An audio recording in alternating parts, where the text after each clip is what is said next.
युद्ध के परिणाम को लेकर बहुत चिंतित था। इसलिए उसने संजय की पूछा कि कुरुक्षेत्र की युद्ध भूमि में जाकर दोनों पक्षों ने क्या क्या किया।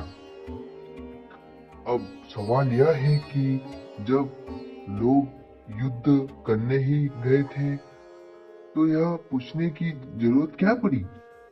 असल में दुष्टराज के मन में एक डर था। उसने कुरुक्षेत्र को धर्म क्षेत्र कहा क्योंकि कुरुक्षेत्र एक पवित्र भूमि है जहाँ धर्म का प्रभाव पड़ता है। उसे डर था कि कहीं इस पवित्र भूमि का असर उसके बेटों पर न पड़ जाए। उसे आशंका थी कि कहीं उसके बेटे यह न समझ ले कि अपने ही भाइयों पांडवों से युद्ध करना गलत है, अर्थम है, असमर्थ है। और अगर ऐसा हुआ तो वे युद्ध छोड़कर समझौता करने लग जाएंगे कि तैयारी सब कर सकते हैं।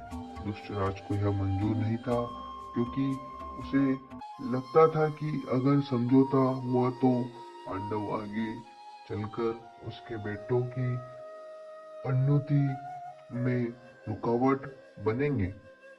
साथ ही वह युद्ध के नतीजे को लेकर भी बहुत डरा हुआ था।